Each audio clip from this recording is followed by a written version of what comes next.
तर काँग्रेसने गणपती नजरबंद केल्याचा आरोप मोदी म्हणतात. काय म्हणतात? गणपतीला नरेंद्र मोदींनी जेलमध्ये नरेंद्र मोदी म्हणताय की गणपतीला जेलमध्ये काँग्रेसने टाकलंय असं म्हणताय. मूर्खाच्या नंदन मला जग राहिलंय असं समजू नये त्यांनी. तुम्हाला गणपती बरोबर सर्वोच्च न्यायालयाच्या न्यायाधीशांचा गणपती आठवतो का? कळलं का?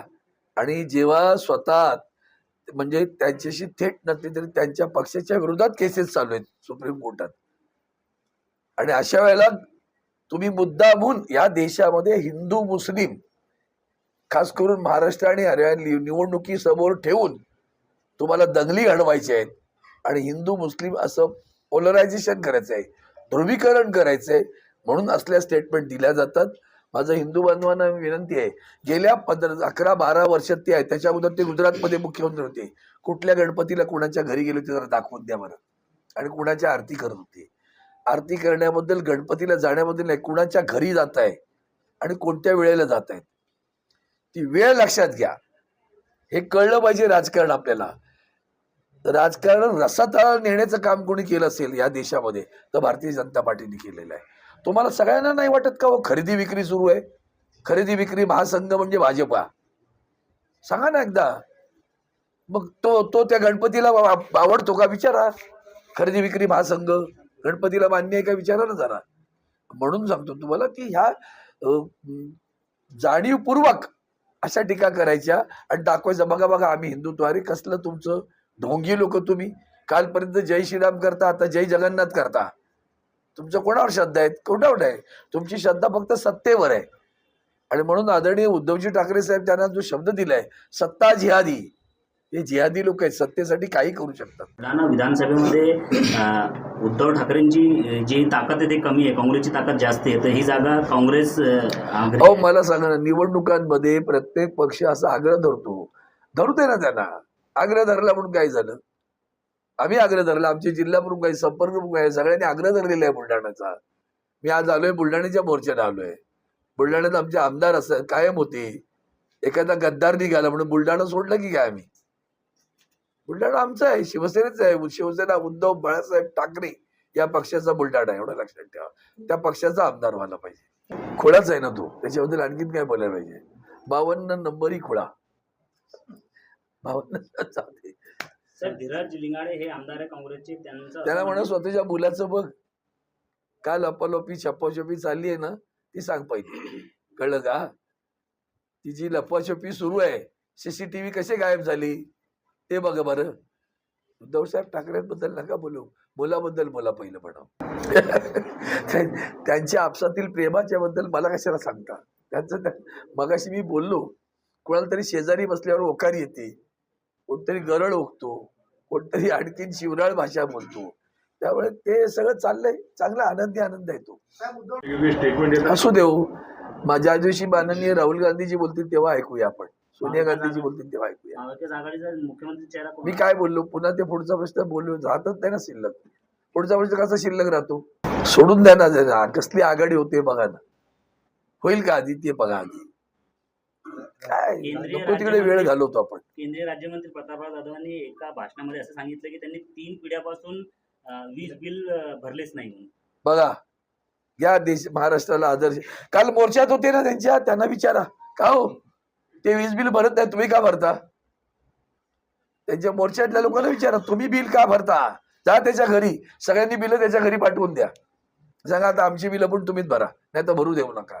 हे चरित्र आणि चारित्र्य आहे त्या पक्षाचं. कळलं ना? त्यामुळे न बोललेलं बरं आहे. बच्चू आहे भैया. रोज बदल जाता है. आतापर्यंत त्यांनी किती वेळा राजीनामा देण्याच्या गोष्टी केल्या तेवढ्या बघा.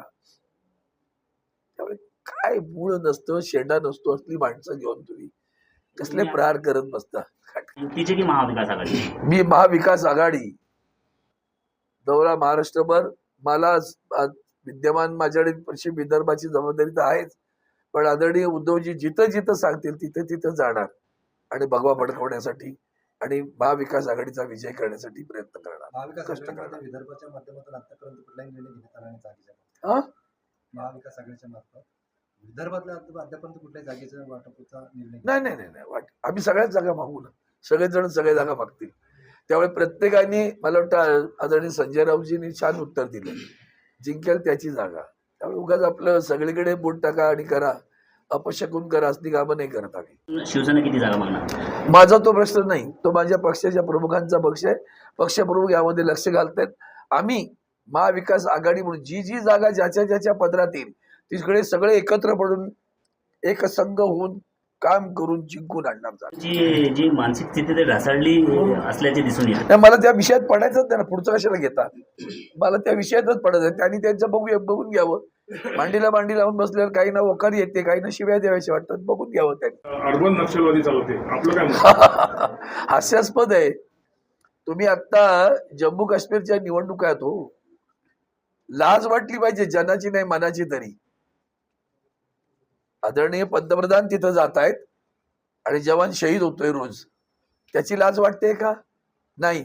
त्याच्यावर उलट आमचे गृहमंत्री नवीन घोषणा करतात, काय की ईदला मी 2 सिलेंडर मोफत देऊ. मग जम्मू काश्मीरमध्ये का? संबंध देशातील मुस्लिमांना द्या. ईद काय फक्त जम्मू काश्मीरमध्ये होणार आहे? द्यायची होती तर अख्ख्या देशातील मुस्लिमांना सिलेंडर द्यायचे होते मोफत. सांगितलं ना, विकत घेणं, बाजार करणं हे त्यांचं काम आहे. त्यामुळे भाजपच्या बद्दल बोलूच नका. नैतिकता, अधिष्ठान, विचार, सगळं व्यविचार हा त्यांचा विचार, एवढं लक्षात ठेवा. बेताल वक्तव्य करून महाराष्ट्रातलं वातावरण बिघडण्याचा प्रयत्न करत, काय प्रतिक्रिया? मला वाटतं हे असल्या घाडलेल्या लोकांबद्दल माझी जीवा का विटाळवता? मी माझी जीवा विटाळू इच्छित नाही. ही माणसं विटाळलेली आहेत, त्यांच्याबद्दल न बोललेलं बरं. समाजाने विचार केला पाहिजे. समाजाने विचार केला पाहिजे, आपण विकले जाणार आहोत का? वैचारिक बैठकीने काय केलं तर समजू शकतो.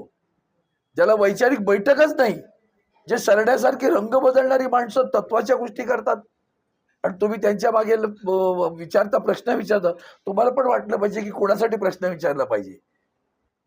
वैचारिक, सामाजिक, आर्थिक दृष्ट्या बेटाळलेली माणसं आहे ती, त्यांच्याबद्दल न बोललेलं बरं. उमेदवार कोण असेल? चेहरा काय बसलाय ना समोर, बरं विठ्ठलासारखा दिसतो की नाही, बरं आहे की नाही सांगा. आणि सगळे विठ्ठलच आहेत आम्ही. 400 पारची घोषणा आमच्या अंगलात आलेली आहे असं म्हणणं आहे केंद्रीय राज्यमंत्री प्रतापराव जाधव यांचं. लवकर आलं लक्षात, फार लवकर आलं. अजूनही येईल. विधानसभेच्या निवडणुकीनंतर आणखीन काहीतरी लक्षात येईल बघा. राज्यामध्ये किती जागा आहे शक्यता आहे आपली? महाविकास आघाडीचं सरकार तिथं येणार एवढं निश्चित.